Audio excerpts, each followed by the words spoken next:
দাম বেড়ে গেলেও ভোক্তাদের জন্য সমস্যা, আবার দাম কমে গেলে যদি সেটা তার উৎপাদন খরচের চাইতে কম হয় তাহলে কিন্তু কৃষকদের জন্য তারা আগ্রহ হারা করবে, তখন আর কেউ লস করে তার কেউ ফসল করবে না। এইটা একটা বড় চ্যালেঞ্জ আমাদের জন্য। তো আমরা যেটা করছি এবারেই প্রথম বাংলাদেশের ইতিহাসে, আমাদের মাননীয় প্রধান উপদেষ্টার কার্যালয় থেকেও আমাদের নির্দেশনা, আমরা ক্যাবিনেটে এটা আলোচনা করেছি, আমাদের উপদেষ্টার মধ্যে বারবার এটা নিয়ে উল্লেখ করে তো আমরা একসাথে কাজ করেছি। আমাদেরকে ক্যাবিনেট থেকে একটা কমিটি করে দেওয়া হয়েছিল, আমার সভাপতিত্বে আমাদের অর্থ সচিব, বাণিজ্য সচিব এবং খাদ্য সচিব মিলে আমরা একটা 4 সচিব মিলে আমাদের একটা কমিটি ছিল। সেই কমিটি মিলে আমরা দেখলাম যে আলুর যে দাম এবার এত কমে গেছে, তাহলে এটা কী ধরনের মানে আসলে আমাদের সরকারিভাবে আমরা কী ধরনের কার্যক্রম হাতে নিতে পারি যাতে কৃষকরা কিছুটা হলে লাভবান হতে পারে। তো সব দিক বিবেচনা করে আমরা অনেক কিছু ভেবে আসলে সিদ্ধান্ত নিচ্ছি যে ঠিক আছে, আমরা যেটা করবো, আমরা কোল্ড স্টোরেজের যারা মালিক সমিতি আছেন তাদের সাথে আমরা কথা বলেছি, কৃষক পর্যায়ে কথা বলেছি, বিভিন্ন রকম আলোচনার প্রেক্ষিতে ফাইনালি আমরা যেটা ডিসিশন নিয়েছি যে আমরা কোল্ড স্টোরেজ গেটের মধ্যে আলুর দাম ফিক্স করে দিয়েছি, যেটা আমরা 22 টাকার দাম নির্ধারণ করেছি।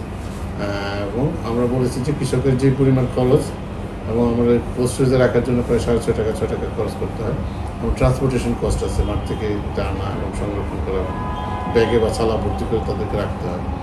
তো তাতে আমরা হিসাব করে দেখেছি যদি আমরা 22 টাকা ধরি তাহলে হয়তো সামান্য কিছু লাভ থাকবে, অথবা তাদের অন্তত খরচটা পোষাবে।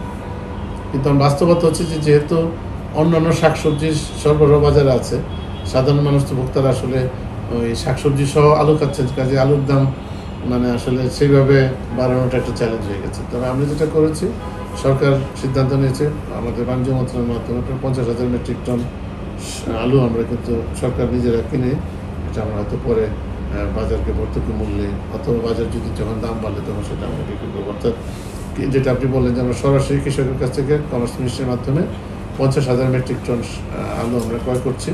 আর মিল গেট আমরা আলুর দাম বলে দিচ্ছি, ফিক্স করেছি 22 টাকা।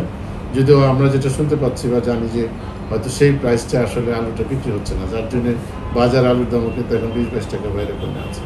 তো আমরা যেটা মনে করি যে আসলে এটা কৃষকের জন্য এটা একটা চ্যালেঞ্জ, কারণ আমরা যদি একটা মিনিমাম উৎপাদন খরচের সমান বা তার সাথে বেশি যদি বাজার মূল্য না হয়, তাহলে কিন্তু আমরা চাইলেও আর আগামী বছর কৃষকরা এই ফসলটা করবে না। তো এই জন্য আপনাদের সকলের সহযোগিতা লাগবে। আমরা আশা করছি যে ভোক্তাদের একটা নির্দিষ্ট আবার প্রাইসের চাইতে বেশি হলে তাদের জন্য যেমনটা সমস্যা, আবার একটা মিনিমাম নিম্ন মূল্য যদি কৃষকদের উৎপাদন খরচের সমান বা তার চাইতে বেশি না হয়, তাহলে কিন্তু কৃষকদের জন্য উৎপাদন করাটা চ্যালেঞ্জ হবে। তো এটার মধ্যে একটা ব্যালেন্স আমরা ডেভেলপ করতে চাই, যেটা আমরা মনে করছি যে আগামী বছর হয়তো যদি আবার কৃষকরা এইবার টাকা না পাওয়ার কারণে হয়তো কোনো কারণে তারা আগামী বছর আলু চাষে আগ্রহী নাও হতে পারে, এটা একটা রিস্ক আছে। সেটার জন্য আমরা কিন্তু এখনই সিদ্ধান্ত নিয়েছি যে আমরা নির্ধারণ করে দেবো আলুর জন্য, কিন্তু আলু চাষের জন্য আমরা প্রণোদনা দেবো, সেটা আমরা অলরেডি সিদ্ধান্ত নিয়েছি।